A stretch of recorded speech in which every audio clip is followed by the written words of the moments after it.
അസ്സലാമു അലൈക്കും വറഹ്മത്തുള്ളാഹി. പ്രിയപ്പെട്ടവരെ, ഞാൻ നിങ്ങളോട് ഇന്ന് സംസാരിക്കാൻ പോകുന്ന ടോപ്പിക്ക് അസൂയയും വിദ്വേഷവും മറ്റുള്ളവരുടെ ജീവിതം നശിക്കാതിരിക്കാൻ കാരണമാവട്ടെ എന്നുള്ളതാണ്.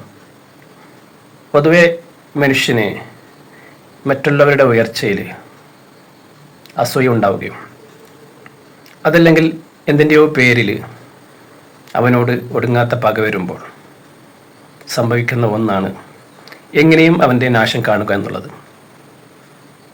അതിന് തിരഞ്ഞെടുക്കുന്ന വഴിയാകട്ടെ നേരിട്ട് ആക്രമിക്കാനുള്ള, അങ്ങനെ ചെയ്താൽ പിടിക്കപ്പെടും എന്നുള്ളത് കൊണ്ട് തന്നെ ഇവർ ചെയ്യുന്നതാണ് ബ്ലാക്ക് മാജിക്കുകാരെ, അതായത് നീച്ച ദുർമന്ത്രവാദം ചെയ്യുന്നവർ. നീച്ച ദുർമന്ത്രവാദം എന്ന് പറയാൻ കാരണം മറ്റുള്ളവരുടെ നാശത്തിന് വേണ്ടി മാത്രം കർമ്മങ്ങൾ ചെയ്യുന്നവരുണ്ട്.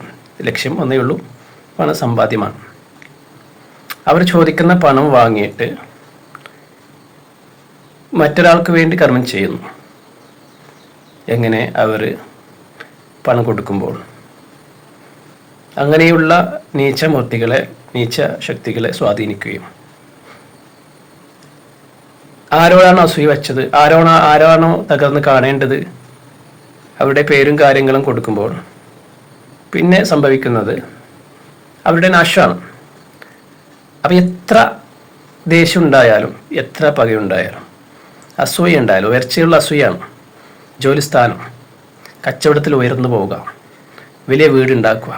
ഏയ് നോക്ക്, അവന് നമ്മളെക്കാൾ ഉയർച്ചയിലായിപ്പോയി, ഇനി നമുക്കൊരു വിലയുണ്ടാവില്ല, ഇനി അവനെ വളരാൻ വിടരുത് എന്നുള്ള ഈ മനോഭാവത്തിൽ നിന്നും, അതായത് ഈ മനോഭാവം തന്നെ പൈശാചിക ചിന്തയാണ്.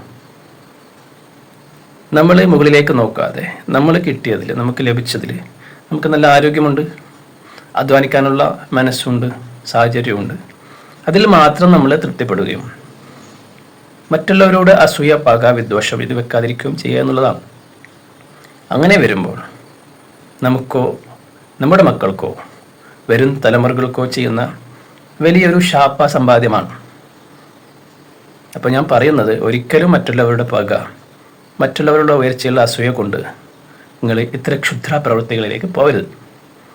പോയി കഴിഞ്ഞാൽ ഇത് ഇരുതല മൂർച്ചയുള്ള സംഭവമാണ്. നെഗറ്റീവ് എനർജികൾ, പൈശാചിക ശക്തികൾ നിങ്ങളുടെ ശത്രുക്കൾക്കെതിരെ പ്രവർത്തിക്കുമ്പോൾ അത് അവരുടെ നാശം മാത്രമല്ല, അവരുടെ ജീവിതം കുട്ടിച്ചോറാക്കി പോയതിനുള്ള ശാപം നിങ്ങൾക്ക് തലമുറകളോളം അനുഭവിക്കേണ്ടതായിട്ട് വരും. പ്രത്യേകമായി ശ്രദ്ധിക്കുക. ഏറ്റവും വലിയ ശക്തി സൃഷ്ടാവായ പടച്ച തമ്പുരാനാണ്. അവനെ എപ്പോഴും അവൻ കാണുന്നുണ്ടെന്നുള്ള ചിന്തയും അവനോടുള്ള ഭയവും ഇത്തരം പ്രവൃത്തിയിൽ നിന്ന് നിങ്ങളെ പിന്തിരിപ്പിക്കാൻ കാരണമാകട്ടെ. ഇത്തരത്തിലുള്ള വീഡിയോകൾക്ക് വേണ്ടി ചാനൽ സബ്സ്ക്രൈബ് ചെയ്യുക. ഇൻഷാ അല്ലാഹ് വീണ്ടും കാണാം. അസ്സലാമു അലൈക്കും.